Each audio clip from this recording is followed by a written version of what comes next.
From Dream Fashion. The Song of Sola. Lend now your ears to this, of Sola, the daughter of Eve, who was with the All-Father and mother of all living before man was bidden to enter the world. Hear now of Sola, who entered the wild along with her parents and sister Vina.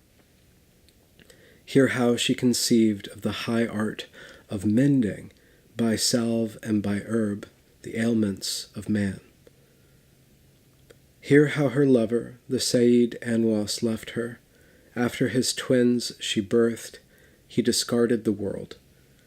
And at the moment of his quitting, his bastard came upon her and took from her breast one of her babes. Hear how her heart was broke by that thieving, how the babe she was left with she held tightly too. Yet she had no warmth to lend to this child, and so brought him to Eve, who succored the babe. Hear now of Sola, who trekked from the center of the world where then stood a column of mist, what reached from the low dirt to Eden much higher than the realm of cold stone, hot sun, and harsh wind. And as Sola departed her father and mother, he gave her a needle, and she a spool of thread.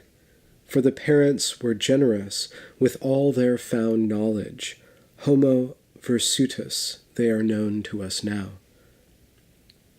And as Sola turned from them, up ran her sister, Vina, who kissed her, and spoke to her thus, You, who have been blessed with the high art of mending, who has found and refined how we might heal ourselves, how can you hope to heal what is in you, all on your own, without your family's help?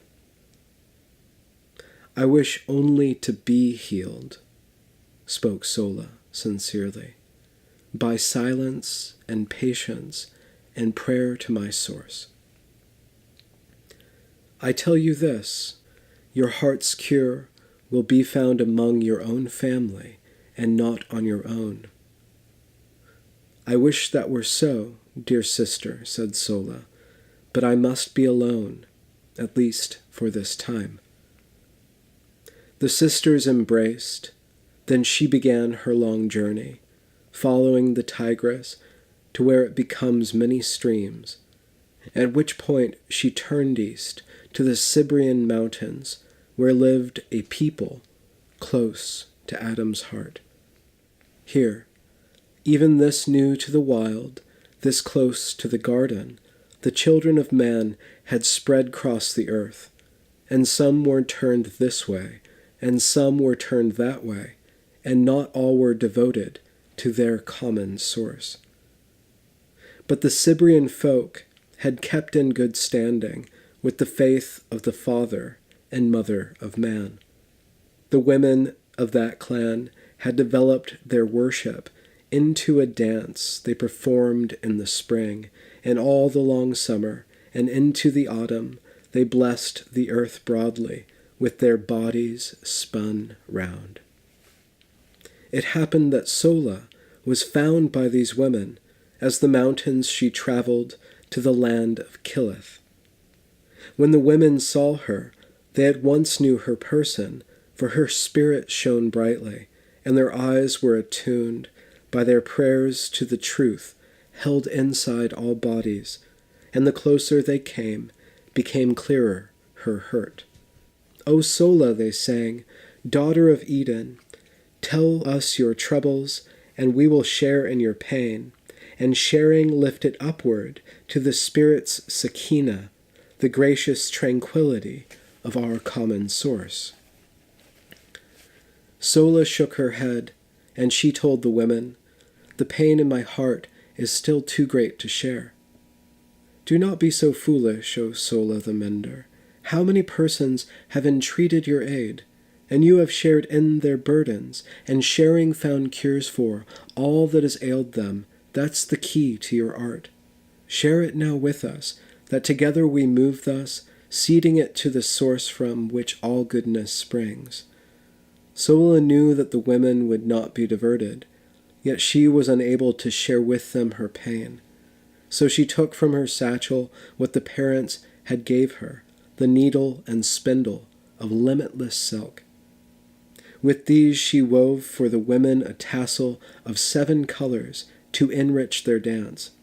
They remained undissuaded at first by this present, but taking it up, it entwined through their prayer, and united together they showered the mountains with a profusion of beauties, and were carried away. Sola watched them dance onward, then continued her journey, down through the mountains to the black plains of Killith. Killith was barren, a land charred by fire. Nothing took root there, not the sound of her steps, nor the hardiest flora, nor creepiest fauna. She was alone here, in this desolate land. Yet once she found quarter, a rock-hidden cavern. The land that she labored reciprocated her gift.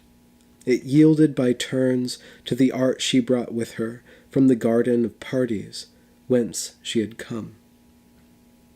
And such was her gift that the work she invested into the land bore her returns. If a seedling she planted, the verdure took root there. If she dug after water, water was found. Her work was not easy. It was far more laborious than anywhere else she had been in the world. But her patience culled from it what was sufficient, and what was sufficient was all that she asked. And in the red evenings, her day's work completed, she looked across the charred land and communed with her grief. One day there came to her a young boy, forsaken, who in our day would be seen as 10 years of age. He was bruised and unspeaking, his lips chapped for water, bones near to his surface for want of food. When she espied him walking, at once her heart shifted from an awareness of her pain to an awareness of his. She called him with her feelings, and then walked to meet him, and just as she came close, he fell to the earth. Sola herself was not strong of body, but called on the strengths hidden deep down, and by them she carried the boy to her cavern, laying him out on her mat made of straw. She bade him drink broth as she tended his body, and saw he required what meat imparts flesh. So she set beside him water, grains, and dried berries, and then traveled north to where the land meets the sea. Rarely in life, in the world below Eden, had she felt the hunger for flesh in her flesh. She contented herself with what the earth yielded, though when a feast Adam hosted, she would partake of the meats. But never had she killed, never had she hunted, and finding a pool where a salmon was trapped, she studied its movement, and by means of this movement were stirred further movements inside of her breast. This recalled her the force of the man who came to her, just as her lover was leaving the world. That man had been vicious and lacking in spirit. Where his virtue should be, there was only a gap.